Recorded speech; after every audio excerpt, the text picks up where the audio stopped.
Baik. Assalamualaikum warahmatullahi wabarakatuh. Alhamdulillahirabbil alamin wa bihi nasta'inu ala umurid dunya waddin wassalatu wassalamu ala asyrafil mursalin sayyidina wa maulana Muhammadin wa ala alihi wa ashabihi wa man sara ala nahjihi ila yaumiddin, amma ba'du. Yang saya hormati, yang dimuliakan Allah, para jamaah peserta kajian pagi hari ini, sore waktu Amerika. Mudah-mudahan kita semua selalu dalam keadaan sehat walafiat, mudah-mudahan selalu dalam bimbingan Allah Subhanahu wa taala. Kita memasuki kajian pertama, pertemuan pertama dari satu putaran cukup panjang, kajian mengenai Al-Ghazali dan ilmu pengetahuan. Khusus untuk hari ini, saya akan menyampaikan hal-hal yang menjadi fondasi bagi kita untuk memahami Al-Ghazali. Jadi kita perlu melihat konteks sosial politik dan konteks intelektual selama kurang lebih 450 tahun pertama dunia Islam sebelum Al-Ghazali hidup dan menghabiskan umurnya sebagai seorang intelektual. Tetapi sebelum itu saya ingin menyampaikan terlebih dahulu bahwa peserta kajian ini cukup beragam dari latar belakang tempat dan dari latar belakang pendidikan. Dari kalau yang terdaftar di panitia ada yang dari Hong Kong, ada yang dari New York, artinya di Amerika, ada yang dari Jogja, ada yang latar belakang pendidikan tinggi sebagai dosen, ada yang pemula, dan I will do my best to speak to all of them. Jadi saya berusaha bisa menyampaikan materi dengan bahasa pertengahan yang bisa menyapa semuanya. Nah, insya Allah tadi sebagaimana sudah disampaikan oleh Ustadz Miftah, rujukan utama dari kajian ini adalah buku autobiografi yang ditulis langsung oleh Imam Al-Ghazali. Ini dari tangan saya, Al-Munqidh Minad Dhalal wal Mufsih bil Ahwal. Kenapa PCIM AS, kenapa UMY memilih Al-Ghazali, dan kenapa buku ini yang dipilih, insya Allah akan kita bahas di pertemuan selanjutnya. Hari ini kita akan fokus pada ma haula Al-Ghazali dulu. Jadi khalfiyat, latar belakang kita yang perlu kita miliki untuk memahami diskursus, memahami pemikiran-pemikiran Al-Ghazali. Saya untuk pertemuan ini akan menggunakan PowerPoint, dan insya Allah mulai pertemuan selanjutnya akan mulai menggunakan metode Qiraatul Kutub. Jadi nanti akan ada blend pendekatan atau metode kajian antara PowerPoint, kemudian kajian kitab dengan teks Arab langsung. Memang salah satu tujuan pokok dari diselenggarakannya acara ini adalah ya mendekatkan memori kita dengan At-Turas Al-Islami, tradisi intelektual Islam. Tetapi karena waktu kita juga terbatas, cuma 1,5 jam, tentu saja tidak bisa keseluruhan teks dibaca secara utuh. Jadi nanti akan kita ambil cuplikan-cuplikan, kutipan-kutipan penting untuk kemudian kita terjemahkan dan kita bedah isinya. Nah, bismillahirrahmanirrahim. Insya Allah selama 10 pertemuan ke depan ini akan kita bahas. Pada hari ini kita akan mengkaji tentang konteks sosial politik dan intelektual peradaban Islam sampai periode Al-Ghazali, artinya sebelum Al-Ghazali hidup. Kemudian di pertemuan ke depan, biografi Al-Ghazali dan kesarjanaan Barat mengenai Al-Ghazali, sebagaimana tertulis di flyer yang sudah tersebar itu. Al-Ghazali ini tokoh yang dipuji, dikagumi, sekaligus dikritik di dunia Barat dan Timur. Nah, insya Allah akan kita bahas di pertemuan selanjutnya. Kemudian di pertemuan ketiga, pengenalan tentang kitab Al-Munqidh, termasuk kita akan bicara pada kata pengantar Al-Ghazali, jadi khutbatul kitab. Dan pertemuan keempat langsung ke materi pokok. Al-Ghazali mendeskripsikan ilmu kalam. Jadi buku ini adalah cerita Al-Ghazali tentang perjalanan hidupnya, sekaligus juga pemetaan disiplin-disiplin keislaman, jalan memperoleh pengetahuan.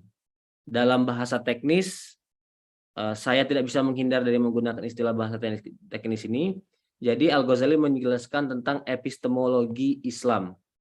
Nah, yang pertama akan kita bahas ilmu kalam, bagaimana Al-Ghazali mengkritik, tapi juga di satu sisi menjelaskan ada relevansinya. Kemudian filsafat di pertemuan selanjutnya, ta'limiyah, sebagian dari materi mengenai ta'limiyah, terutama latar belakang sosial politiknya akan saya jelaskan hari ini. Kemudian tasawuf pada pertemuan ketujuh, ini jalan yang dipilih Al-Ghazali, experiential knowledge. Kemudian dia menjelaskan tentang masalah kenabian. Dan 9, dia setelah melalui periode seclusion, uzlah, pergi 10 tahun keluar dari Baghdad, dia kembali ke kampus untuk mengajar. Mengapa dia mengajar, untuk apa yang dia lakukan setelah kembali ke kampus akan kita bicarakan di pertemuan 9. Dan ke-10, ini materi di luar Al-Munqidh, dan ini materi yang menstimulasi diskusi kita. Apakah benar sains dan filsafat dalam peradaban Islam itu mengalami kemunduran setelah Al-Ghazali? Ini tesis yang dilontarkan pertama kali oleh para orientalis, tetapi kemudian ditangkap, dipegang, dan mempengaruhi pandangan sarjana muslim, termasuk juga laity. Orang awam ketika menyebut nama Al-Ghazali banyak yang terikat di memori mereka bahwa Al-Ghazali itu adalah the cause of the decline of Islamic civilization, gitu. Penyebab dari kemunduran peradaban Islam. Yang hari ini akan kita bahas adalah sejarah institusi politik umat Islam, kemudian dinasti Saljuk di mana Al-Ghazali hidup, kemudian dinasti Fatimiyah yang menjadi adversary, yang menjadi lawan berdebat Al-Ghazali, termasuk concern utama Al-Ghazali dalam hidupnya, dalam ketika menulis buku-bukunya. Kemudian saya juga akan menjelaskan tren intelektual mazhab-mazhab yang berkembang di zaman Al-Ghazali. Nah, bismillah. Saya memulainya dari yang paling dasar dalam pengetahuan sejarah kita mengenai kronologi kepemimpinan politik Islam. Itu dimulai dari kita semua tahu dari Rasulullah. Rasulullah itu bahkan seorang Montgomery Ward, seorang orientalis sendiri, menyebut dia sebagai statesman, sebagai negarawan. Oleh karena itu menjadi doesn't make sense, tidak masuk akal kalau ada tokoh sekuler yang mengatakan bahwa Islam has nothing to do with politics, itu. Islam is only a spiritual matter, gitu. Nah, tesis itu dirumuskan pertama kali oleh Ali Abdul Razik di awal abad 20 setelah keruntuhan The Ottoman, dan tesis itu lahir setelah dia mengalami perjumpaan dengan Eropa yang sekuler, lebih khusus lagi Inggris, di mana dia Ali Abdul Razik menempuh pendidikan lanjutnya di Oxford.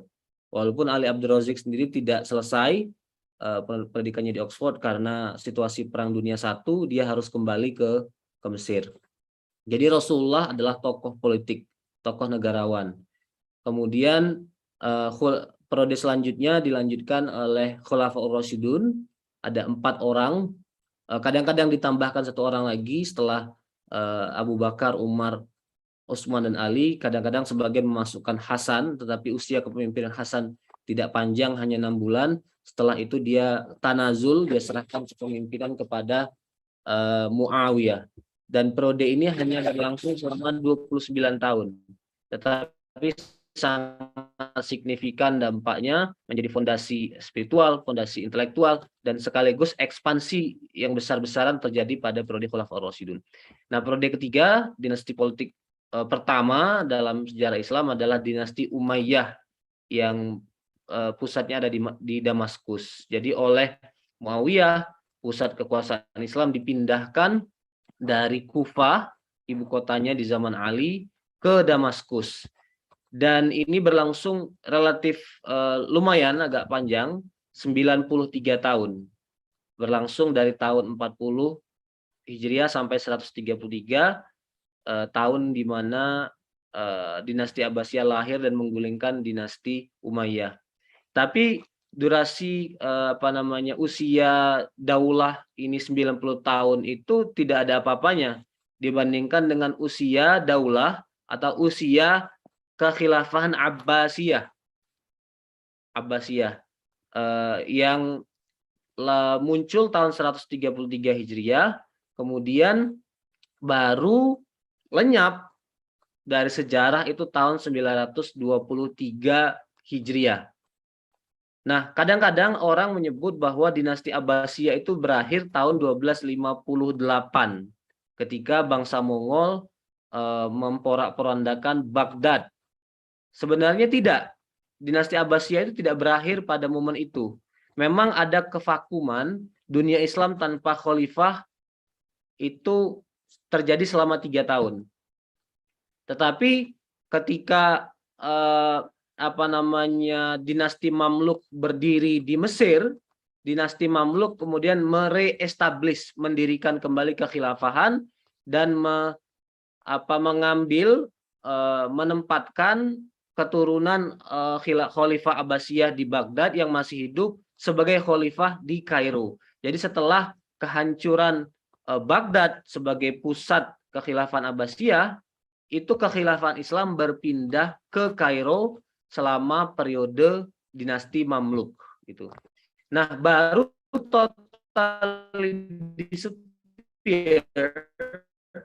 total hilang dalam sejarah penguasa Ottoman datang ke Mesir dan menundukkan Mesir.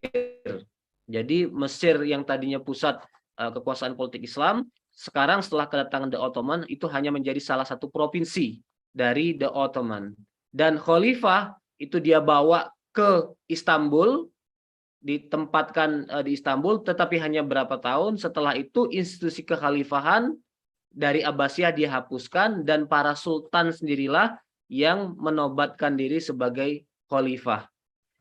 Nah, pada periode-periode sebelumnya posisi sultan dan khilafah itu terpisah, tapi mulai periode The Ottoman posisi khalifah dan sultan itu menyatu. Sultan adalah khalifah sekaligus. Baru dua institusi ini berpisah lagi di abad modern, di awal abad 20 di tahun 1922 ketika Mustafa Kemal Atatürk membubarkan kekhilafahan, membubarkan kesultanan di 1922 dan kemudian dilanjutkan dengan membubarkan kekhilafahan 2 tahun kemudian di tahun 1924. Jadi sekali lagi ini kronologi kepemimpinan politik Islam perlu kita ketahui sebagai dasar untuk memahami kehidupan Al-Ghazali atau konteks sejarah Al-Ghazali. Nah, ini juga penting. Jadi setelah dinasti Umayyah terguling di Damaskus, keturunan-keturunannya yang masih hidup itu melarikan diri, akhirnya sampailah mereka ke benua biru, ke Spanyol dan ke sebagian dari Portugal hari ini. Mereka mendirikan kekhilafahan baru, walaupun sejarawan juga ada yang bilang bahwa mereka tidak pernah mengklaim sebagai khalifah, tapi mengklaim sebagai amir gitu.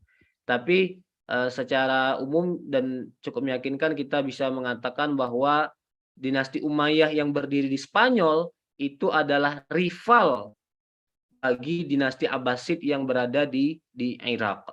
Bahkan bisa jadi dinasti kekhilafahan atau keamiran di Spanyol ini tidak mengakui legitimasi kekhalifahan di Abbasid di Irak maksud saya. Dan dalam buku-buku pemikiran politik Islam itu selalu ada diskusi tentang ta'addudul khalifah gitu. Jadi bagaimana hukumnya ketika dunia Islam itu memiliki lebih dari satu khalifah? Bagaimana hukumnya seseorang yang mengklaim sebagai a contender, sebagai penyaing, memberikan klaim tandingan, apakah itu valid atau tidak? Artinya secara umum diskusinya adalah bolehkah mendirikan dua institusi kekhalifahan gitu. Secara umum para ulama mengatakan tidak, kekhalifahan itu harus tunggal, harus satu gitu. Walaupun ada satu dua orang yang memberikan dissenting opinion. Nah, kemudian pada abad ke-10 Masehi, di awal abad ke-10 Masehi berdirilah dinasti Fatimiyah di Mesir. Nanti saya akan jelaskan detailnya di PowerPoint selanjutnya. Jadi dalam sejarah Islam pada abad pertengahan kita setidaknya memiliki 3 institusi kekhilafahan. 2 berbasis Sunni, yaitu the Umayyah, the second Umayyah, kemudian the Abbasid. Yang ketiga itu latar belakang teologi dan politiknya adalah Syiah, khususnya Syiah Ismailiyah gitu. Nah, ini juga sangat relevan, sangat penting karena sekali lagi Al-Ghazali menulis buku untuk merespon pandangan-pandangan intelektual, pandangan-pandangan politik dari dinasti Fatimiyah. Nah, ini yang ada di layar Bapak-bapak, Ibu-ibu semua adalah peta kekuasaan Abbasiyah pada tahun 236 Hijriah atau periode Al-Wathiq. Al-Wathiq itu ya setelah Al-Ma'mun, setelah Al-Mutawakkil, kemudian Al-Wathiq. Ini ketika dunia Islam relatif belum mengalami split yang signifikan. Artinya dinasti Fatimiyah yang ada di Mesir itu relatif memang belum berdiri. Jadi Mesir itu pada tahun ini 236 Hijriah atau 850 Masehi itu masih bagian dari dinasti Abbasiyah. Jadi pada periode ini artinya kekuasaan Abbasiyah itu kekuasaan dan pengaruhnya sangat luas. Kita bisa melihat dari ujung paling barat di Tunisia, kemudian ke Libya, ke Mesir, sampai ke Sudan, dan tentu saja Hijaz, sampai ke Yaman di bagian selatan, sampai bahkan ke kawasan Makron. Makron itu istilah yang digunakan dalam kitab-kitab Turos untuk menyebut Pakistan hari ini, India dan Pakistan, Makron dan Sind, gitu. Nah, sampai ke Khurasan. Kalau Khurasan ditundukkan jauh lebih awal, bahkan pada periode Umar bin Khattab, kawasan Persia itu sudah jatuh ke tangan umat Islam, dan sampai ke Transosiana, kawasan Uzbekistan, Tajikistan, Turkmenistan, Kirgistan hari ini. Jadi artinya dinasti Abbasiyah pada abad ketiga, pertengahan abad ketiga itu kekuasaannya, teritorinya cukup luas. Nah, selanjutnya kita masuk ke Khurasan, satu kawasan yang lebih spesifik. Kenapa Khurasan? Inilah provinsi di mana Al-Ghazali hidup. Nah, Khurasan itu tempat lahirnya dinasti Abbasiyah. Jadi konsolidasi politik untuk menggulingkan Umayyah yang ada di Irak di sini itu ada di Khurasan. Ada di Khurasan. Dan tokoh militernya, jenderal militernya yang bergerak membawa pasukan menggulingkan dinasti Umayyah, Abu Muslim Al-Khurasani. Jadi dia orang Khurasan, orang Persia, dia berasal dari Marwa. Nah, ini Marv dalam bahasa Inggris yang disebut, tapi dalam bahasa Arab tulisnya mim, ro, dan wawu. Marw itu hari ini ada di Turkmenistan. Jadi artinya kelahiran dinasti Abbasiyah itu sangat ditentukan oleh sangat dibentuk, ada peran dan kontribusi yang sangat besar dari maula, dari para convert yang baru dari kawasan Khurasan, dari kawasan Persia. Nah, Khurasan itu jadi provinsi yang sangat penting dalam sejarah kekhilafahan Abbasiyah. Ada 4 kota besar dalam sejarah Khurasan. Pertama tadi saya sudah menyebut Marwa atau Turkmenistan hari ini, kemudian Herat yang ada di layar Bapak Ibu semuanya, ini ada di Afghanistan hari ini. Dan dari semua kota besar Khurasan zaman dulu yang masih menjadi settlement dan kota besar itu hanya Herat. yang lainnya artinya sudah tidak signifikan lagi gitu bagi peradaban manusia. Kemudian selain itu ada Nishapur. Nah ini di sebelah baratnya, disinilah ulama-ulama Asy'ariyah termasuk Al-Ghazali hidup dan kemudian belajar dari Imam Al-Juwaini. Kemudian ada Balkh. Balkh itu juga bagian dari Afghanistan hari ini. Jadi ini Khurasan yang konteks geografis yang perlu kita ketahui, di mana dunia Islam mengembangkan tradisi keilmuan, tradisi intelektual, dan Khurasan ini selain maju secara intelektual, maju juga secara ekonomi. Jadi kenapa Khurasan maju secara ekonomi dan secara intelektual? Karena Khurasan itu ternyata terletak di jalur sutra yang menghubungkan antara perdagangan timur dan barat. Jadi kalau kita lihat di peta itu jalur sutra yang utara ya kan, jalur sutra itu ada dua, termasuk ke Asia Tenggara melewati Selat Malaka itu jalur sutra yang selatan. Nah jalur yang utara itu dari Guangzhou ke Antiok di Syria atau bahkan ke Konstantinopel, ke Istanbul hari ini. Jadi artinya menghubungkan antara Eropa dan Asia. Nah di tengah-tengahnya itu ada Transoxiana, tadi ada Uzbekistan, ada Bukhara gitu, Samarkand. Nah setelah itu ada kawasan Nishapur. Nah jadi artinya kalau kita ngebayangin pada masa itu ya Nishapur itu kota metropolitan gitu, kota besar di mana para sarjana berkumpul, di mana para pedagang kemudian mengembangkan bisnisnya. Saya kebetulan baru baca ini, Bapak Ibu mungkin bisa lihat ya, judulnya The Formation of Post-Classical Philosophy in Islam. Jadi penulisnya Frank Grifel ini dosen di Yale. Dia disertasi tentang Al-Ghazali, tapi ini karya setelah disertasi dia menjelaskan tentang pembentukan tradisi filsafat setelah Al-Ghazali meninggal. Nah, di samping bicara tentang konten filsafat itu sendiri, dia juga bicara tentang konteks geografis, konteks sosial budaya, termasuk menjelaskan tentang Nishapur.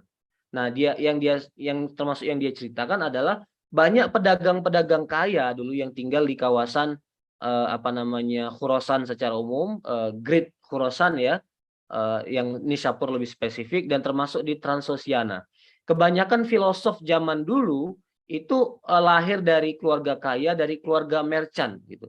Kayak Ibnu Sina tuh kenapa dia artinya bebas menulis, produktif menulis, karena ada support materinya gitu. Jadi berasal dari keluarga kaya. Atau faktor kedua kenapa mereka produktif secara pemikiran, memproduksi banyak karya, karena mereka mendapatkan patronase. Patronase itu artinya dapat perlindungan dan dukungan dari penguasa. Nah, nanti akan kita lihat bagaimana Al-Juwaini, Al-Ghazali dapat dukungan dari rezim Saljuk. Kemudian Ar-Razi itu jauh lebih produktif dan karyanya lebih banyak. Itu juga dapat patronase dari rezim Al-Khawarizm, dan termasuk juga dia pernah dapat dukungan dari rezim yang sekarang ada di Afghanistan gitu.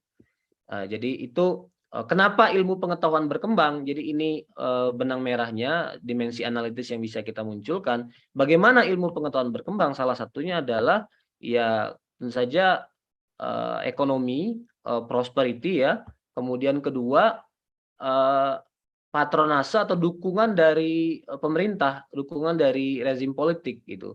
Nah, tapi perlu dicatat, walaupun pemerintah membuat iklim akademik, orang bisa bebas berpikir, menulis, sekolah. Nah, yang perlu kita catat adalah negara atau pemerintah, istilah negara jangan digunakan. Pemerintah, government itu tidak pernah menginfiltrasi konten dari pendidikan gitu. Jadi artinya para ulama, juris, fuqaha, mutakalimun, teolog itu orang-orang yang independen, bebas menentukan menulis apa saja yang ada dalam bukunya gitu.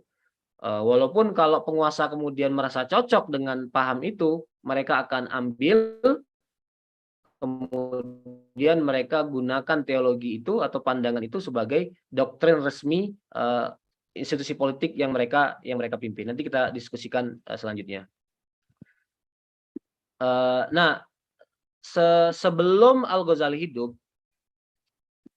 pada dimensi politik ya, ada dua fenomena penting yang terjadi di institusi kekhilafahan Abbasiyah. Sekali lagi, Al-Ghazali itu hidup pada zaman atau pada wilayah kekuasaan Abbasiyah, dan afiliasinya, loyalitasnya tentu saja pada Abbasiyah, bukan pada Umayyah II yang di Spanyol, dan lebih-lebih lagi bukan kepada Fatimiyah di Mesir. Itu dinasti Fatimiyah bahkan menjadi lawan teologinya, lawan debatnya, dan lawan politiknya. Nah, mulai abad ketiga Hijriah, jadi artinya sudah sejak periode Al-Ma'mun dan seterusnya,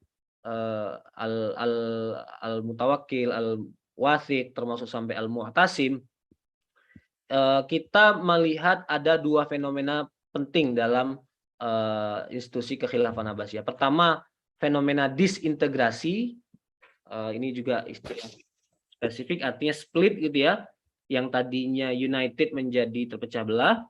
Kemudian fenomena kedua adalah erosi, atau erosi itu artinya terkikisnya pengaruh khalifah, the decline of the influence of the caliphs gitu. Nah, fenomena pertama saya jelaskan dulu, disintegrasi Abbasiyah. Jadi mulai abad ketiga, bahkan mulai awal abad ketiga, itu mulai bermunculan dinasti-dinasti politik di provinsi-provinsi. Jadi tadinya mereka hanya provinsi di mana gubernurnya ditunjuk oleh khalifah yang ada di Irak. Tapi di kemudian hari, dinasti-dinasti ini digulingkan oleh tokoh militer, kira-kira gitu. Dan tokoh militer ini membuat dinasti politik yang independen. Nah, mereka tidak mendirikan kekhilafahan baru. Itu yang perlu dicatat. Faktor kenapa mereka tidak mendirikan kekhilafahan baru, karena jadi mereka mengakui itu. Mereka mau kekuasaan, mau berkuasa, tapi tidak pernah mau menjadi seorang khalifah. Kenapa? Karena mereka sadar bahwa khalifah itu satu.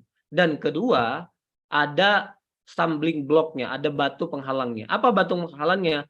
Dalam buku-buku pemikiran politik Islam, itu norma yang turun-temurun dipegang oleh para ulama, khalifah itu harus orang Arab. Dan tidak cukup orang Arab, harus dari suku Quraisy. Nah, kebanyakan dinasti-dinasti yang berdiri itu adalah dinasti non-Arab. Saljuk itu Turkic and Persian gitu ya, gabungan dari dua latar belakang itu. Kemudian dinasti yang berdiri di Transosiana tadi sudah saya jelaskan. Di macam-macam tempatnya. Yang jelas mereka menyadari bahwa secara etnisiti mereka bukan Arab dan bukan Quraisy, jadi nggak bisa mereka merangsek sampai ke tingkatan teratas mengklaim sebagai khalifah gitu. Tapi mereka bisa mendirikan dinasti independen gitu. Nah, ini saya kutip dari bukunya Al-Mawardi Al-Ahkam As-Sultaniyah. Jadi dia Al-Mawardi itu mendeskripsikan dua jenis kegubernuran gitu ya. Yang pertama dia sebut dengan Imarah al-Istiqfa, yang kedua Imarah al-Istila. Imarah al-Istiqfa itu ya gubernur yang ditunjuk oleh khalifah yang berpusat di Irak gitu. Yang kedua Imarah al-Istila, jadi gubernur yang naik melalui kudeta militer, melalui perampasan kekuasaan. Tapi yang dirampas kekuasaannya adalah kekuasaan lokal, bukan kekuasaan khalifah di Baghdad atau di Irak secara umum. Misalnya ya, Al-Mawardi mengatakan wa idza qalladal khalifah amiron ala iqlimin au baladin kanat imaratuhu ala dorbain. Apabila seorang khalifah menunjuk seorang amir, amir itu artinya gubernur, ala iqlimin di satu wilayah, maka ada dua jenis kepemimpinan gubernur. Yang pertama imarah istiqfa. Itu jenis pertama. Tan'aqidu an ikhtiyarihi fayashmulu ala amalin mahdudin wa nadhirin ma'hudin. Jadi ini dipilih atau ditunjuk langsung oleh khalifah dan wewenangnya, otoritasnya terbatas. Jadi ada certain thing they can do, but there are certain things they cannot do. Gitu. Yang kedua, imaratul istila, jadi kegubernuran, kepemimpinan tingkat gubernur yang terjadi melalui kudeta militer di wilayah.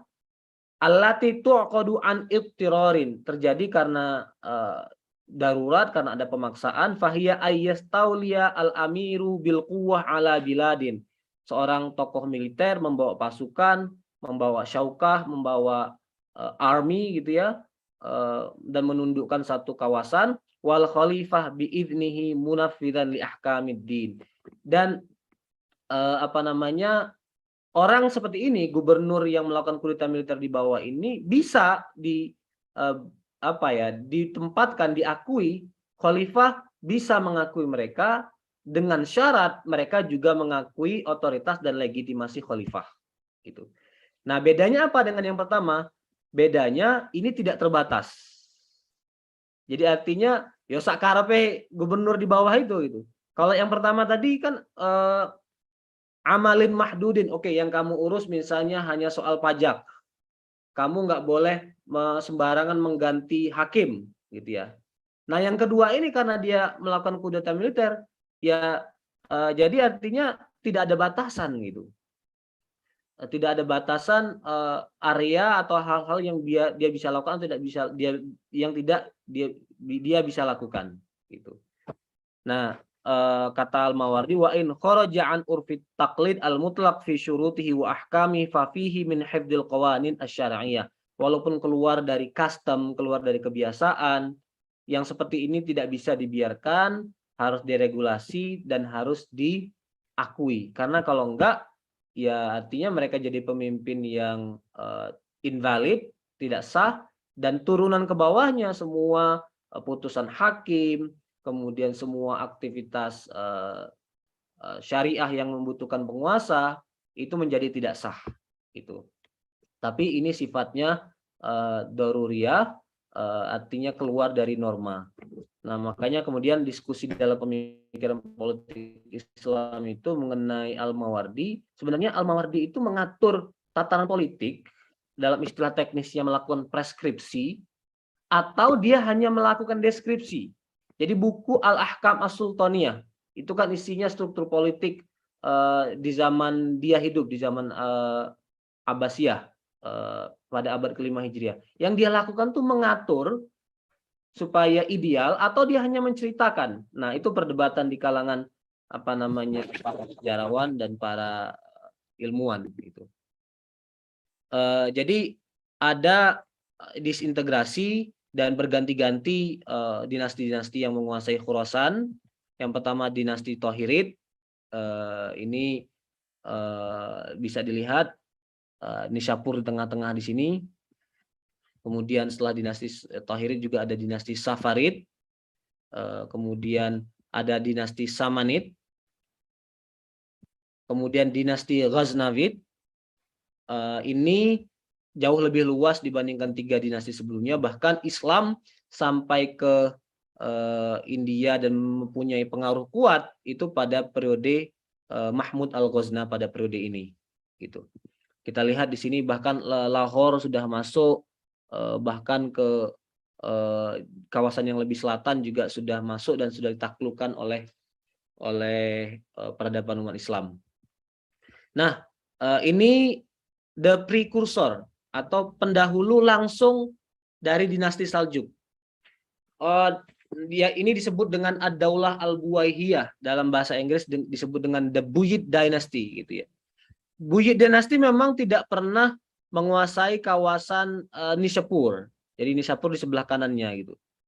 Jadi dinasti Buwaihiyah tetap penting disebutkan dalam kajian hari ini karena dinasti Buwaihiyah ini menguasai Baghdad. Jadi artinya mereka datang dari sini, kalau bisa dilihat di layar, datang dari Dailam, kawasan Qazwin dekat Laut Kaspia di sini. merengsek mereka datang ke sampai ke pusat kekhilafan Islam yang ada di Baghdad di Irak gitu. Dan inilah periode di mana fenomena yang kedua tadi saya sebut terjadi, yaitu khalifah semakin kehilangan otoritas politik gitu. Nah, dinasti Buwaihiyah atau pemimpin-pemimpin militer Buwaihiyah bukan hanya mendirikan provinsi di samping-samping di luar kota Baghdad, bahkan mereka mendatangi Baghdad sendiri dan subdue, menundukkan khalifahnya. Khalifah itu mereka tempatkan sebagai boneka gitu. Bahkan banyak peristiwa di mana mereka bebas menurunkan khalifah, mengkudeta khalifah, dan menaikkan khalifah sesuka mereka. Gitu. Sekali lagi mereka sendiri nggak bisa jadi khalifah karena mereka orang Dailam sini, orang Persia sini. Dan di samping itu, secara teologis memang Buwaihiyah itu bukan Ahlus Sunnah wal Jamaah. Buwaihiyah itu adalah Syiah Isna Asyariyah. Nanti akan kita bahas di PowerPoint selanjutnya mengenai paham keagamaan dinasti Buwaihiyah sampai Saljuk. Nah, dinasti Buwaihiyah ini kemudian digulingkan oleh dinasti Saljuk. Nah, ini dinasti Saljuk, dinasti yang membesarkan nama Al-Ghazali, bahkan termasuk membesarkan nama gurunya Al-Ghazali, Al-Juwaini. Dari mana Saljuk berasal? Saljuk itu berasal dari sini nih. Dari August Turks, ini di kawasan sekitar Aralsi ini. Jadi dari sini, tetapi pada abad kedua Hijriah mereka bermigrasi ke Khurasan. Jadi latar belakang kebudayaan mereka itu Turkik, tapi mereka bermigrasi hijrah ke Khurasan sehingga beralkulturasi menjadi Persian. Makanya dalam istilah sejarah peradaban Islam itu ada istilah Turko-Persian culture. Jadi gabungan antara kebudayaan Turkik dan kebudayaan Persian yang melebur menjadi satu gitu. Dan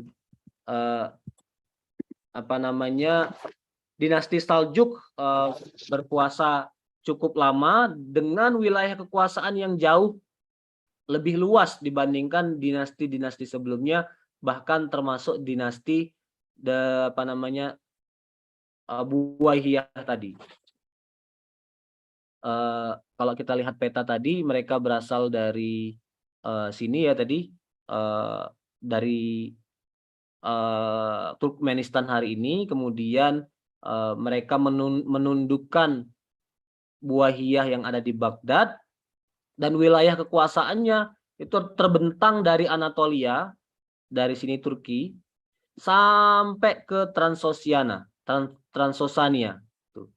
Nah, dalam sejarah Saljuk itu ada 5 terpecah juga. Jadi dinasti Saljuk itu terpecah menjadi 5. Ada yang disebut dengan Saljuk Rum atau Saljuk Romawi yang ada di Konya di sini di Turki, ada Saljuk Syam, ada Saljuk Iran, ada Saljuk Khurasan, dan sampai Saljuk Transosiana gitu. Nah, Al-Ghazali sekali lagi hidup di bawah patronase atau perlindungan dan dukungan dari dinasti Saljuk. Maaf, foto ini saya ambil bukan bermaksud condescending. Saya admire, saya pengagum Al-Ghazali juga. Foto ini saya pakai menggambarkan salah satu fase dalam hidup Al-Ghazali. Al-Ghazali itu mengalami fase krisis pengetahuan. Dia sampai bilang dia nggak nafsu makan, dia nggak bisa ngomong selama 6 bulan gitu. Nah, ada yang memfilmkan kehidupan Al-Ghazali menjadi film dokumenter, The Alchemy of Al-Ghazali kalau nggak salah, saya lupa. Nah, ini salah satu cuplikan ketika dia mengalami fase itu. Nah, kembali kepada fenomena politik tadi, terutama dua fenomena manifestasi kemunduran Abbasiyah, kita bisa melihatnya dari struktur politik. Jadi paling atas itu khalifah. Tapi khalifah ini posisinya hanya figurehead. Hanya boneka, hanya apa namanya seperti wayang gitu yang digerakkan orang. Itu terjadi sejak bahkan abad keempat Hijriah. Ar-Ra'iq, Ibnu Ra'iq itu yang menempatkan diri pertama sebagai penguasa militer, kemudian digantikan Buahiyah sampai the Ottoman apa namanya digulingkan oleh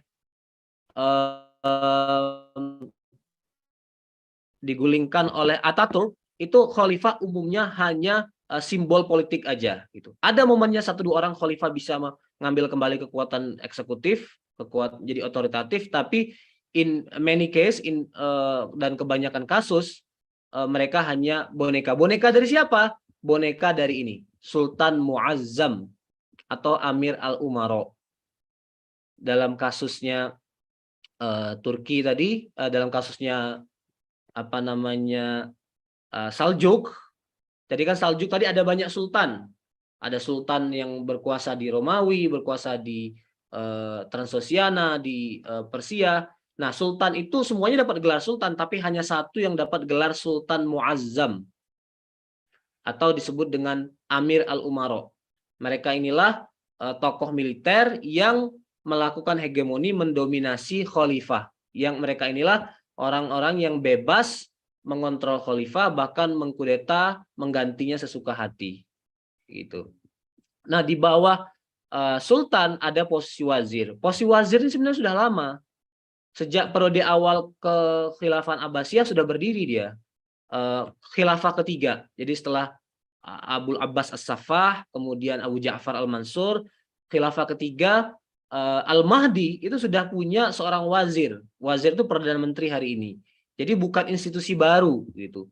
Dan dia terus ada dalam sejarah peradaban Islam. Tetapi ada momen di mana peran wazir itu jauh lebih penting daripada peran sultan dan peran khalifah. Gitu. Nanti kita akan ketemu tokoh yang bernama Nizamul Muluk.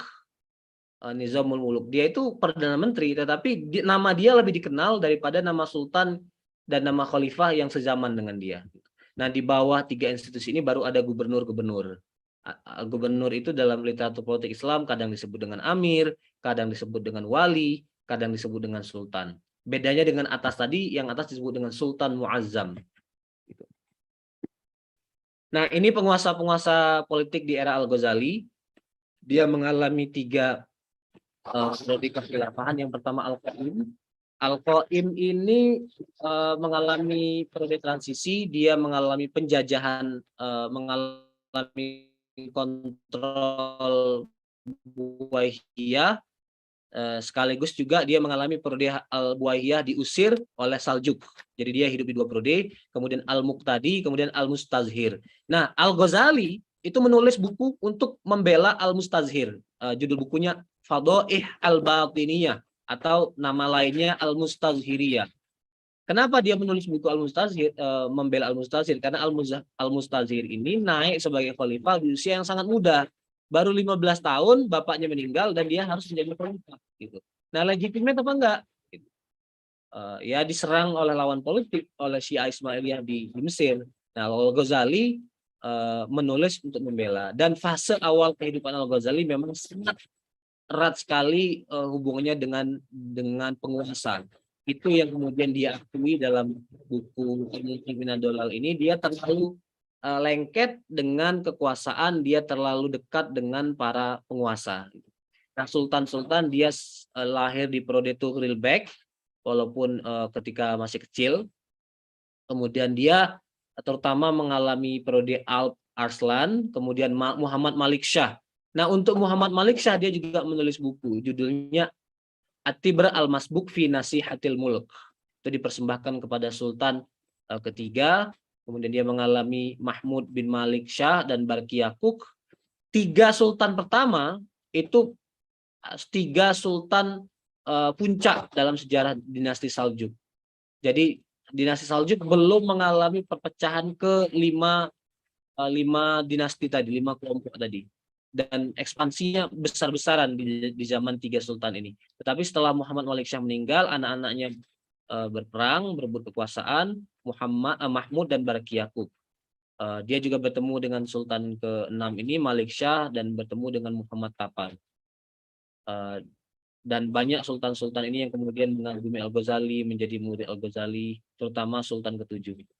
Dia mengalami periode Wazir Al-Kunduri, kemudian mengalami periode Nizamul Muluk. Dia bertemu dengan Nizamul Muluk di di tendanya, nyetor muka, kemudian Nizamul Muluk, oh ini namanya Al-Ghazali, anak ini pinter, oke, mengajar. Tapi Nizamul Muluk kemudian tewas, terbunuh, digantikan oleh Fakhrul Muluk. Nah, menurut Frank Grifel yang saya ceritakan, mana bukunya? Ini Frank Grifel. Jadi penyebab Al-Ghazali mengalami krisis spiritual, nggak bisa ngomong tadi ya, sampai harus uzlah 10 tahun keluar dari Baghdad. Sebenarnya salah satunya adalah shock karena penguasa yang memberikan patronase Nizamul Muluk itu meninggal, terbunuh gitu. Jadi itu yang men-trigger kenapa Al-Ghazali kemudian mengalami krisis spiritual. Nah, Nizamul Muluk sendiri sebenarnya figur yang sangat menarik. Dia itu Perdana Menteri, tapi juga dia tuh ilmuwan. Dia menulis buku tentang politik, judulnya Siasat Nama. Memang tulis dalam bahasa Persia. Siasat Nama itu terjemahnya artinya Book of Government, buku tentang pemerintahan. Dialah yang mendirikan college terkenal namanya Madrasah Nizamiyah gitu. Nah, Nizamul Muluk tapi mengalami nasib yang tragis, dia terbunuh oleh pengikut Syiah Fatimiyah atau Syiah Ismailiyah yang berpusat di Mesir tadi gitu. Nanti akan saya ceritakan di kemudian di slide selanjutnya. Nah, Madrasah Nizamiyah ini berdiri di di paling tidak 7 ini saya sebut kota-kota besar di Kekhalifahan Abbasiyah. Jadi Madrasah Nizamiyah itu tidak satu. Orang taunya Madrasah Nizamiyah itu hanya di Baghdad aja atau di Khurasan aja, padahal ada banyak gitu. Imam Al-Juwaini sendiri itu kan kita tahu dia jadi kepala sekolahnya atau jadi rektornya, ditunjuk langsung oleh Nizamul Muluk. Dia itu rektor untuk Nizamiyah yang ada di Nishapur. Lihat nih, ada kursor saya di sini. Kemudian selain ada di Nishapur juga ada pusatnya di Baghdad. Nah, Al-Ghazali itu mengajar di Nizamiyah yang ada di Baghdad. Ada juga di Mosul di Irak, ada di Herat, ada di Isfahan, ada di Balkh, dan ada di Amul Tabaristan gitu. Nah, menariknya ini cerita Frank Grifel gitu ya. Walaupun ada turbulensi politik, walaupun banyak serangan-serangan musuh, bahkan termasuk serangan bangsa Mongol, Madrasah Nizamiyah ini masih eksis. Walaupun tidak semuanya. Madrasah Nizamiyah yang di Nishapur itu cepat kolapsnya, cepat hilang dari sejarah. Tapi Madrasah Herat, Madrasah Nizamiyah yang ada di Herat itu masih hidup, masih berlangsung bahkan setelah terjadi serangan bangsa Mongol di abad ke-13 Masehi itu, tahun 1258 Masehi. Itu. Yang menarik dari Madrasah Nizamiyah tempat Al-Ghazali mengajar ini adalah itu sistem pendidikannya di mana mahasiswa gratis kuliah gitu. Dan orang belajar ilmu agama, artinya dia belajar fikih, usul fikih, Quran, hadis. Ada seorang peneliti terkenal namanya George Makdisi. George Makdisi itu menulis buku The Rise of College, bicara tentang sejarah universitas di Barat. Dia bilang sejarah universitas besar seperti Oxford, Harvard, Cambridge itu dipengaruhi oleh sistem di Nizamiyah ini. Jadi artinya sistem pendidikan universitas di Barat lahir berdasarkan atau mendapatkan inspirasi dari sistem pendidikan di Nizamiyah ini. Nah, ini another topic, salah satu dimensi kalau kita bicara tentang integrasi ilmu, integrasi pengetahuan, tentang bagaimana sistem pendidikan dikelola, bagaimana sistem pendidikan didirikan, bagaimana pengaruh paternase dari penguasa. Nah, tetapi ada kelemahannya. George Makdisi itu bilang bahwa Madrasah Nizamiyah itu hanya tempat belajar al-ulum asy-syar'iyyah. sains dan filsafat nggak diajarkan, tapi itu tesis yang sudah kuno. Buku itu terbit tahun 1960-an. Belakangan sudah banyak riset-riset dilakukan meneliti madrasah nizamiyah, dan ini termasuk juga Frank Grifel. Dia bilang, oh banyak bukti bahwa ilmu kalam, filsafat juga diajarkan di madrasah nizamiyah itu. Nah, kemudian sampai jam berapa ini Ustaz Miftah waktunya? Ya, kalau bisa maksimal jam 7. Jam 6 ini baru sudah. Ya, nanti kita ada diskusi, Pak Rofik. Mas Rofik. Iya, iya. Saya 20 menit lah diskusi. 20 menit kita diskusi ya. Oke. 15 menit lagi mungkin. Kalau gitu saya 15 menit lagi. Saya lanjutkan dengan agak cepat-cepat. Sekarang saya pindah ke topik paham keagamaan dinasti-dinasti politik yang saya sebutkan. Ketika satu dinasti politik berdiri, lahir, mereka bukan hanya jadi penguasa politik, bukan hanya menjadi administrator, mereka juga embrace certain ideology. Mereka juga memilih untuk menganut paham tertentu, gitu. Dan konstelasinya kan kalau dalam bidang ilmu kalam sudah ada Mu'tazilah, sudah ada Asy'ariyah, sudah ada Hadis. Nah, pada periode awal-awal dinasti Abbasiyah itu memilih untuk embrace, menganut paham Mu'tazilah, terutama di zaman Al-Ma'mun. Ada periode di mana pemimpin-pemimpin Abbasiyah memilih untuk mengambil pandangan Ahlul Hadis, gitu ya. Nah, pada periode Buwaihiyah tadi saya ceritakan, penguasa politiknya adalah orang-orang yang berlatar belakang Syiah Isna Asyariyah. Tapi perlu dicatat, dan ini sering bilang bahwa para penguasa Buwaihiyah itu memberikan kebebasan berpikir. Jadi mereka tidak melakukan pemaksaan orang untuk mengalami konversi dari non Syiah ke Syiah gitu. Makanya pada periode Buwaihiyah inilah lahir tokoh-tokoh cemerlang, lahir karya-karya penting gitu. Karena ada iklim kebebasan gitu. Misalnya Qadhi Abdul Jabbar, ini kan tokoh Mu'tazilah, menulis banyak karya, diantaranya Al-Mughni gitu ya, dalam bidang kalam, dalam bidang politik, lahir dan hidup pada periode Buwaihiyah juga gitu. Kemudian dari kalangan Syiah sendiri ada Syarif Al-Murtado, Syarif Husain Al-Murtado. Nah, Syarif Husain Al-Murtado itu murid dari Qadhi Abdul Jabbar. Jadi uniknya ada interaksi gitu.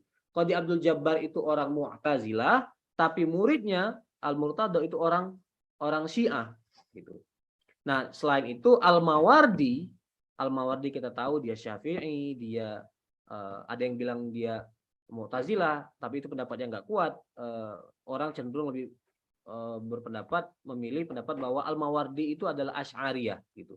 Nah, in any case saya mau bilang bahwa baik sarjana Mu'tazilah, sarjana Syiah sendiri, sarjana Asy'ariyah itu hidup dan berkarya pada zaman Buwaihiyah ini.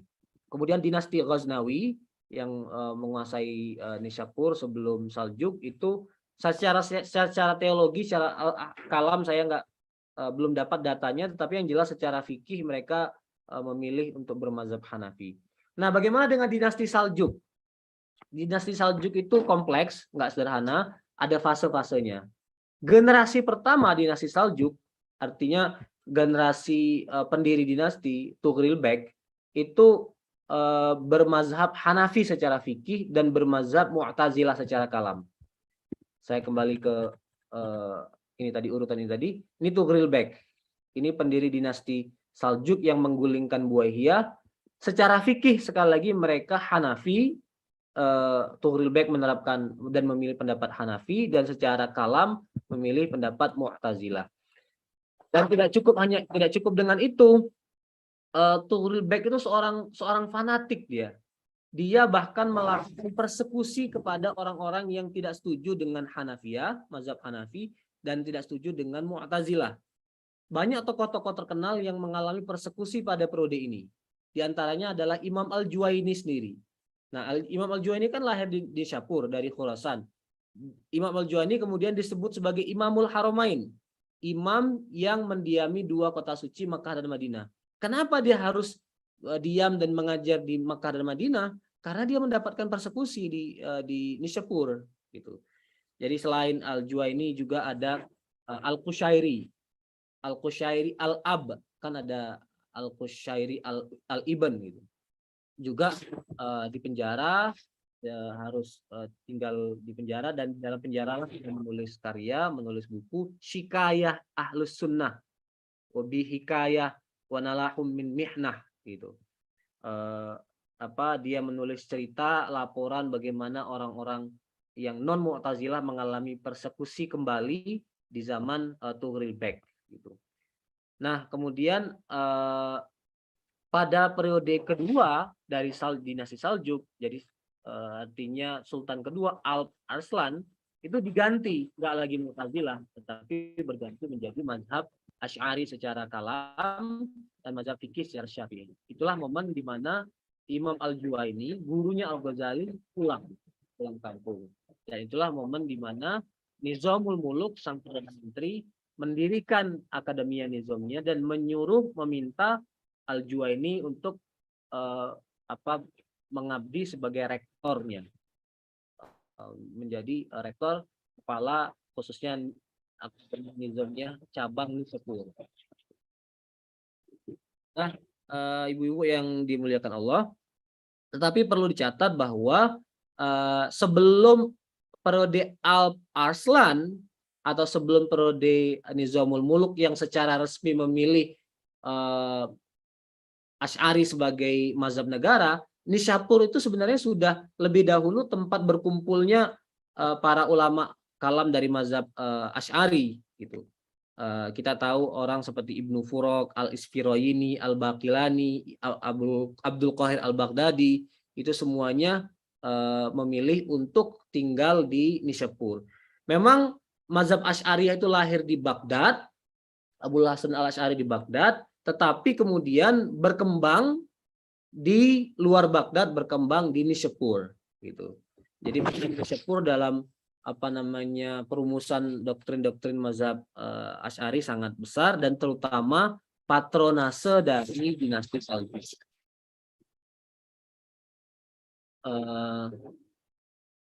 Nah, sekarang masuk ke the adversary, lawan berdebat, lawan politik Imam Al-Ghazali, Syiah Ismailiyah, yang kemudian mendirikan dinasti namanya dinasti Fatimiyah. Ini genealoginya supaya kita punya background. Bagi pengkaji sejarah tentu saja ini bukan hal yang asing, tapi bagi yang awam, bagi pemula, kita perlu tahu genealogi atau sanad ini. Ali kemudian menikah dengan Fatimah, ada anak Hasan dan Husain, ada kemudian anak dari istri yang lain Muhammad bin Al-Hanafiyah. Dari sini lahir satu aliran bernama Syiah Kaisaniyah. Kemudian dari Husain lahir Zainal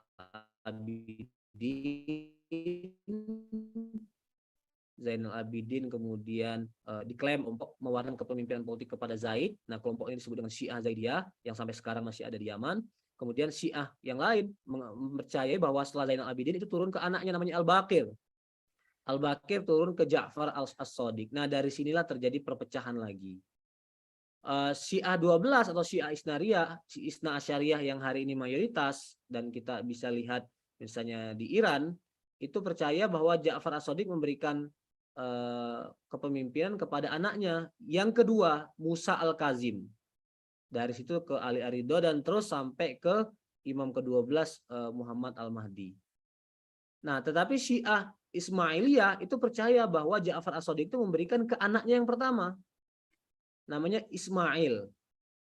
Nah, dari sinilah kemudian lahir satu firqah namanya Ismailiyah gitu, atau juga disebut sebagai Syiah Sabaiyah, the Sevener gitu. Nah, Syiah Ismailiyah inilah kemudian yang mendirikan dinasti di Mesir namanya dinasti Fatimiyah itu. Awalnya dinasti Fatimiyah itu berdiri pertama kali di Tunisia.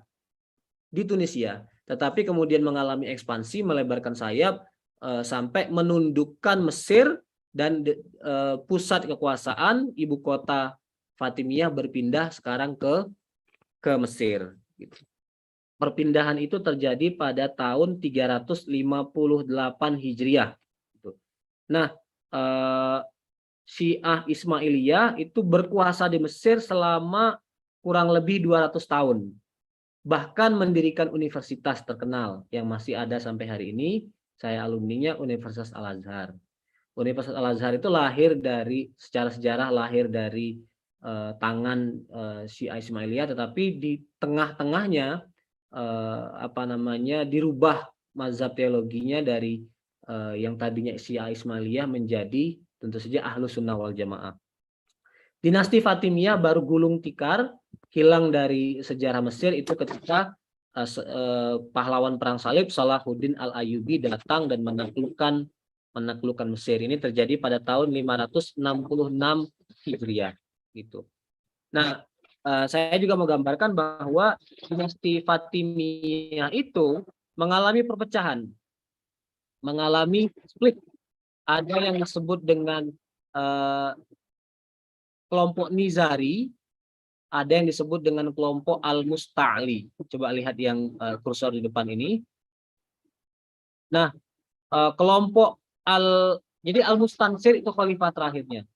Terjadi perdebatan antara anak yang bernama Al-Musta'li dengan anak yang bernama Nizar. Dua-duanya mengklaim sebagai khalifah. Akhirnya split. Nah, yang Nizari ini melarikan diri keluar dari Mesir. Mereka mendirikan satu benteng di dekat Laut Kaspia, namanya Benteng Alamut. Itu nanti akan saya ceritakan di PowerPoint selanjutnya. Tapi saya ingin cerita terlebih dahulu. Jadi si ajaran Ismailiyah itu dan kekuasaan politiknya sangat luas, mulai dari Afrika Utara, Tunisia, Libya, Mesir, sampai ke Syria Selatan, sampai ke Yaman, termasuk Hijaz, Makkah dan Madinah pernah dikuasai oleh dinasti Fatimiyah, sampai ke kawasan Laut Kaspia. Jadi sangat luas, makanya itu menjadi concern utama Al-Ghazali. Hari ini memang nggak signifikan jumlahnya Syiah Ismailiyah. Justru yang signifikan adalah Syiah Isna Asyariyah. Karena dalam sejarah kan berdiri dinasti-dinasti lain di Iran, Qajariyah, Safawiyah. Tapi pada periode Al-Ghazali yang menjadi tantangan serius itu justru di Ismailiyah. Nah, tadi saya sudah cerita bahwa ada split, kelompok yang Nizari itu lari mereka ke sini, ke kawasan di sekitar Laut Kaspia, mendirikan benteng Alamut. Ada tokoh terkenal, ini tokoh fenomenal dalam sejarah Islam karena dia membentuk satu kelompok teroris. Jadi dia mendirikan korps dai. Istilah dia memang duat gitu. Jadi orang-orang yang dia beri doktrin, akidah, doktrin teologi, tapi juga punya doktrin politik. Doktrin politiknya adalah melakukan kekacauan. Dan kelompok Hasan As-Sabbah inilah yang banyak melakukan pembunuhan, melakukan teror di kawasan Mediterranean ini.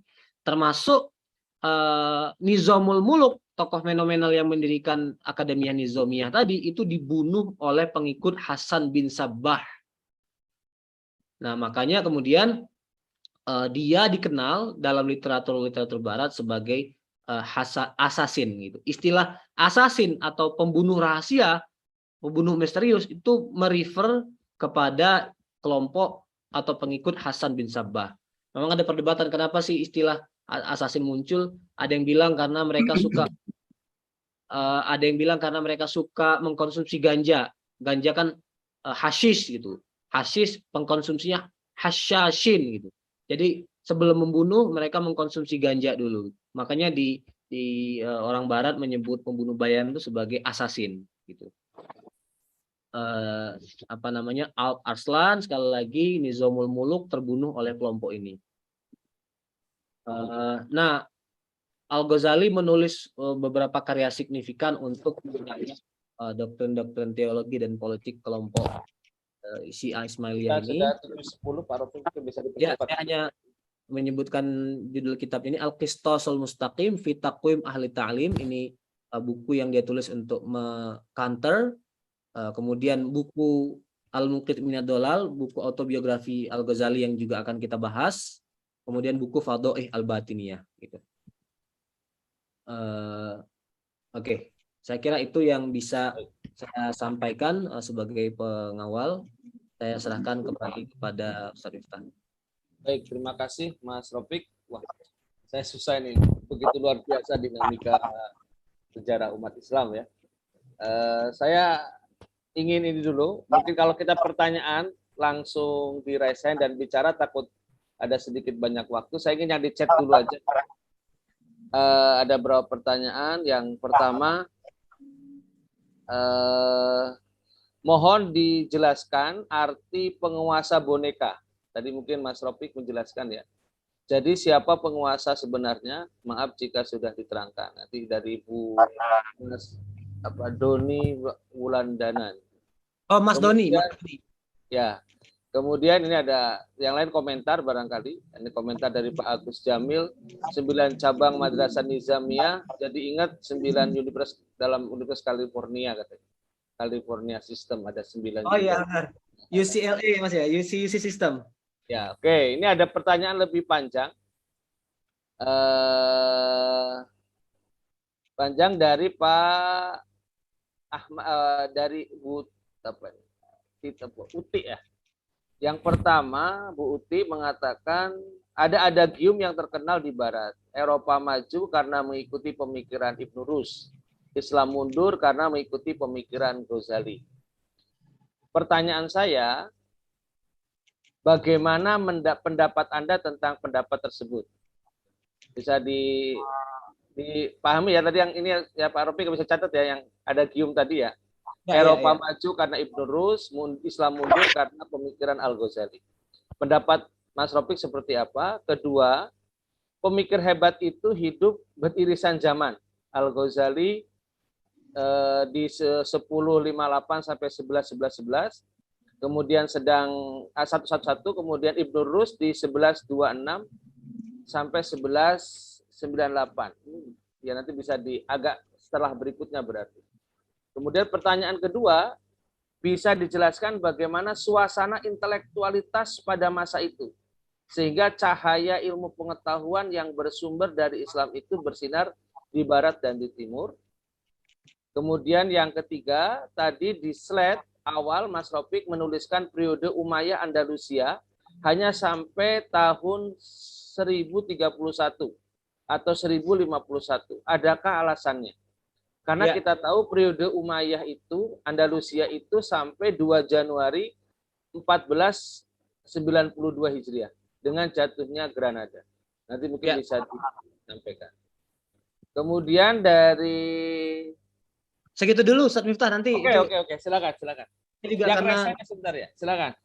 Ya, jadi dari pertanyaan terakhir tadi, kenapa di slide saya tulis sampai tahun itu? Karena sebagai entitas politik yang bersatu, itu hanya berlangsung singkat, hanya sampai periode itu.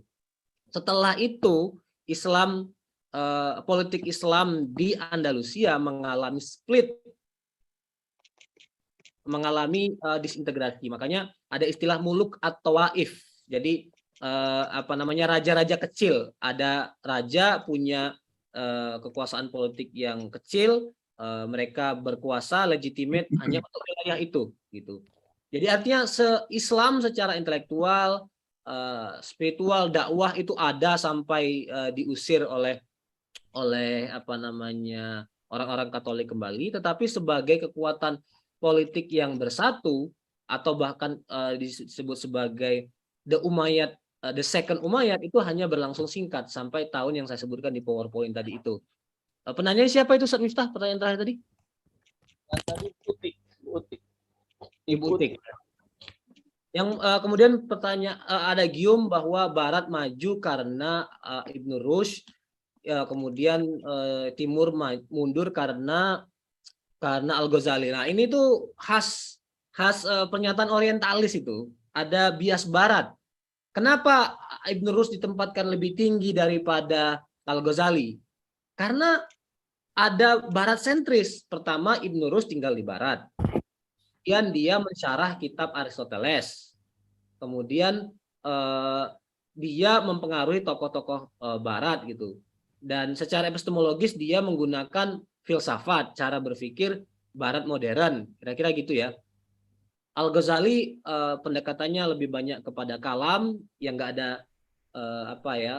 mukoronahnya di barat, kemudian artinya kalam teologi, kemudian tasawuf yang juga tidak begitu primadona di dunia barat gitu. Jadi artinya hemat saya itu pernyataan yang simplistis, pernyataan yang terburu-buru. Banyak karya yang sudah ditulis untuk menunjukkan bahwa sains dan filsafat tidak mati setelah Al-Ghazali. Ini saya sebut tadi buku Frank Grifel yang pertama, disertasinya, dia menjelaskan tentang pandangan Al-Ghazali mengenai hukum sebab akibat, mengenai kausalitas. Apa benar Al-Ghazali itu menolak hukum sebab akibat? Kan sains itu berkembang kalau ada penelitian, kalau ada orang artinya percaya pada hukum sebab akibat. Nah, kalau menolak sebab akibat, berarti kan dia menolak sains. Ada pernyataan Al-Ghazali misalnya orang bisa sesuatu bisa terbakar dengan sendirinya tanpa dibakar, kemudian sesuatu bisa berubah sendirinya tanpa mengalami proses sebelumnya. Nah, bagaimana memahami pernyataan itu? Frank Grifel mengklarifikasinya gitu. Dan ini buku yang menarik untuk dibaca, mengklarifikasi kesalahpahaman selama puluhan tahun mengenai Al-Ghazali. Dan ini buku lanjutan, dan ini buku jauh lebih serius. Buku ini jumlah halamannya 650 halaman. Dia menjelaskan bahwa filsafat dan sains tidak mati setelah Al-Ghazali. Coba, justru lebih meriah, lebih hidup.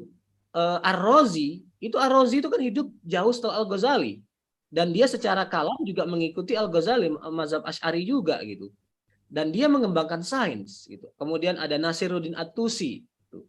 Jadi pernyataan yang mengidentikan Al-Ghazali dengan kemunduran itu pernyataan yang bias.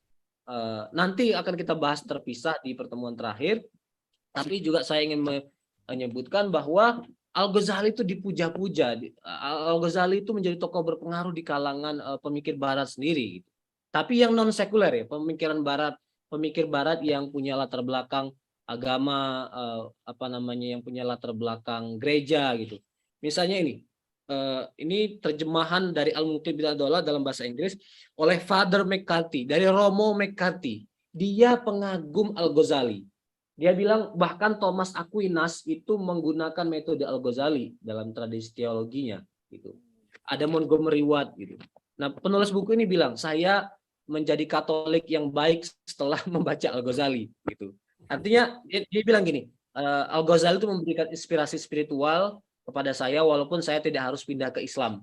Saya tambah menjadi Kristen yang baik setelah membaca karya-karya Al-Ghazali. Itu ada pertanyaan kedua tadi apa yang belum terjawab dari Bu Yuti? Dijelaskan suasana intelektualitas pada masa Ibn Rushd dan Al-Ghazali, sehingga cahaya ilmu pengetahuan yang bersumber dari Islam itu bersinar.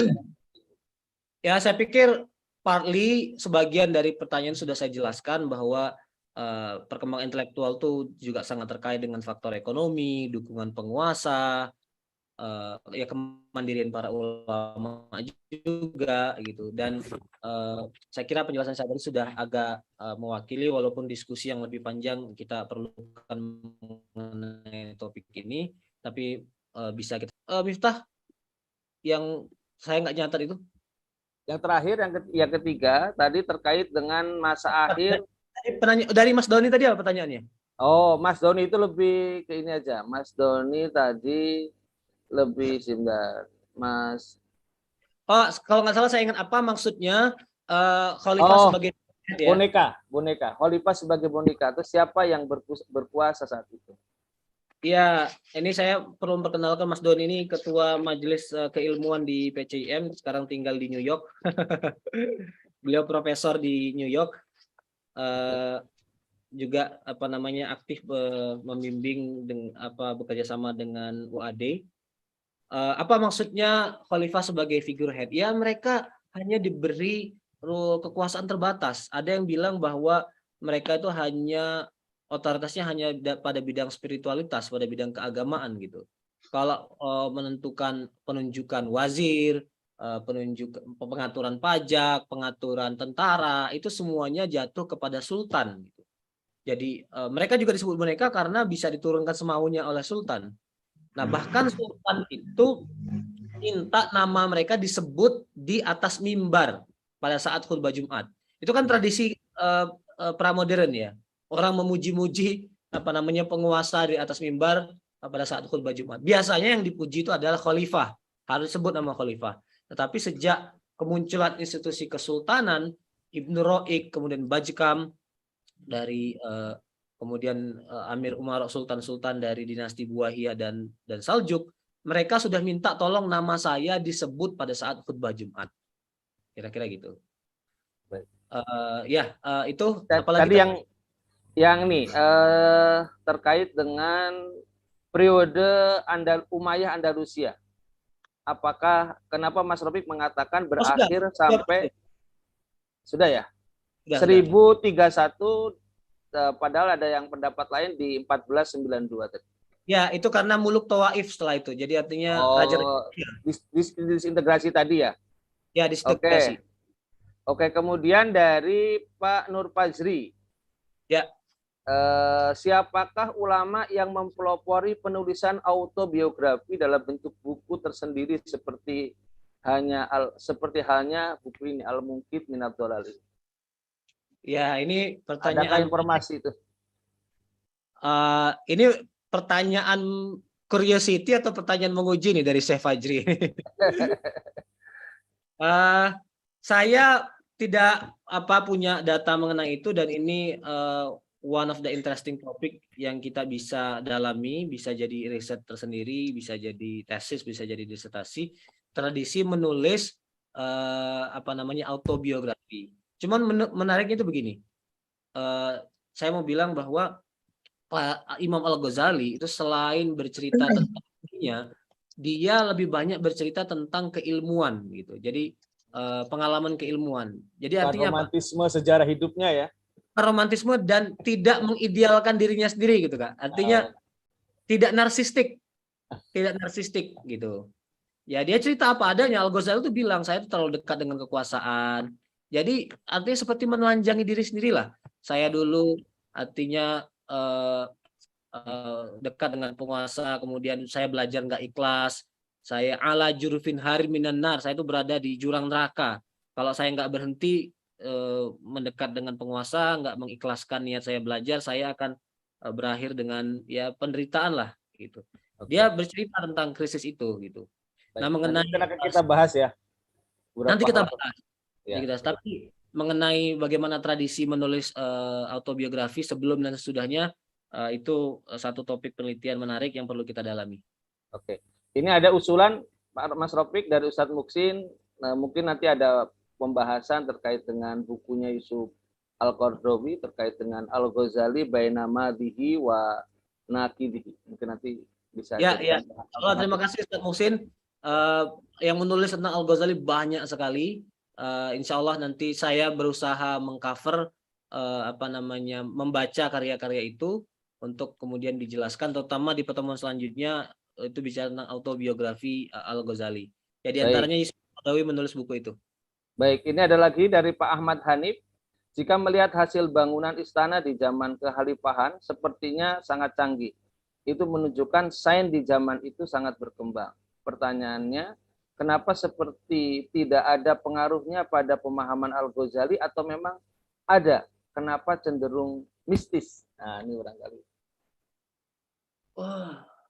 Ya itu salah satu contention, salah satu cara pandang tentang Al-Ghazali yang perlu kita perkaya gitu. Jadi Al-Ghazali itu hanya identik dengan mistisme, hanya identik dengan jalan seclusion, uzlah, tasawuf gitu. Padahal Al-Ghazali itu menjadi profesor di Akademia Nizamiyah di Baghdad itu sebagai profesor hukum Islam.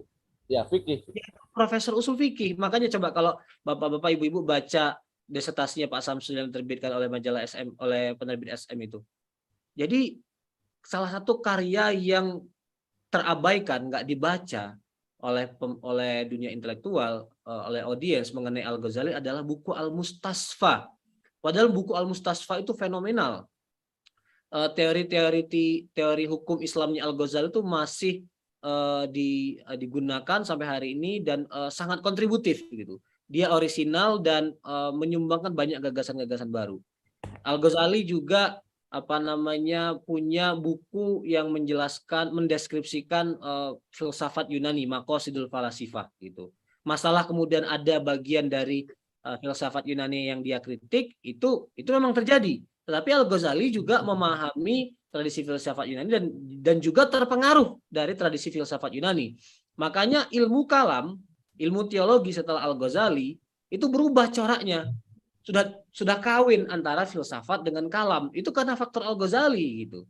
Jadi artinya kita perlu memperkaya cara pandang kita mengenai Al-Ghazali. Dia bukan hanya seorang mistis, bukan hanya seorang sufi, dia filosof sekaligus, dia ahli hukum, ya banyaklah identitas. Dia pakar teori politik juga gitu. Baik. Saya kira nanti bisa kita ini. Kemudian ada lagi, ini saya coba menampung semua, saya bacakan biar ini komentar dari Pak Doni lagi, pernyataan yang bias ke arah duniawi, kelihatannya mungkin mengkomentari sebelumnya, tapi mungkin bisa dikonfirmasi nanti. Imam Al-Ghazali lebih ke spiritual, tapi umat muslim memang perlu juga sih dibangkitkan di bidang-bidang yang materialistik seperti kedokteran, militer, ekonomi, dan lain-lain. Ini mungkin pernyataan saja. Nanti bisa dikomentari juga oleh Mas Rofik ya. Ada juga komentar dari Ustadz Muksin, barangkali di dalam kitab Tahafutut Al-Falasifah, Al-Ghazali hanya mengkritik tajam 3 dari 20 pembahasan yang berkaitan dengan tema ilahiyat dan tabiiyat. Ada 3 pembahasan yang dianggap paling berat oleh Al-Ghazali yang perlu dikritik, yaitu keabadian dan keazalian alam. Yang kedua, Tuhan hanya mengetahui secara universal saja. Dan yang ketiga, jasad manusia tidak akan dibangkitkan di hari akhir nanti. Sedangkan 17 pembahasan sisanya dianggap tidak terlalu berat. Mungkin silakan kalau ada komentar dari Mas Rofik untuk ya. Terima kasih Ustadz Muhsin dan Mas Doni. Saya kira perlu bahwa memang benar Islam itu bukan hanya tradisi spiritual saja, ada tradisi sains juga, ada tradisi filsafat juga, itu perlu kita dalami. Ya tugas kita semua sebagai Muslim, sebagai makhluk Allah yang punya tanggung jawab keilmuan. Kemudian komentar dari Ustadz Muhsin, terima kasih Ustadz Muhsin mengenai deskripsi ini, membantu yang lain juga. Al-Ghazali memang punya masalah dengan dimensi ilahiyat dari filsafat Yunani. Dia relatif nggak punya masalah dengan logika, dengan ilmu mantik dia terima.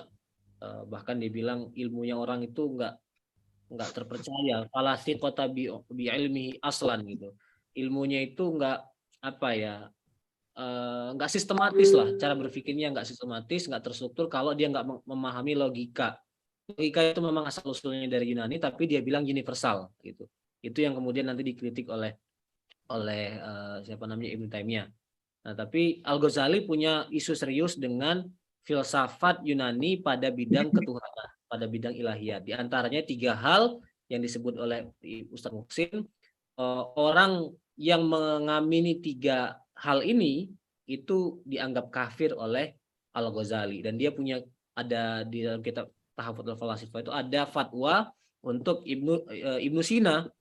Jadi artinya ini ditulis untuk membantah Ibnu Sina yang punya keyakinan mengenai 3 hal ini, dan terutama Ibnu Sina itu punya gaya hidup yang nggak practicing gitu. Ibnu Sina itu filosof, ya kadang-kadang menulis dengan ayat Al-Quran juga, tapi praktek kesehariannya dia minum alkohol, minum khamr. Nanti nama Ibnu Sina itu muncul juga dalam Al-Munqidh Minad Dhalal gitu. Dia keberatan lah. Masa Islam harus kayak gitu? Filsafat ya oke, tapi nggak perlu sampai minum khamr gitu. Jadi nama Ibnu Sina itu muncul dalam tahap Al-Falsifah, muncul dalam Al-Munqidh Minad Dhalal. Saya kira itu komentar. Baik, terakhir barangkali nih Mas Rofik, Terakhir dari Ibu Utari Jakarta. Saya kira ini agak panjang saya bacakan.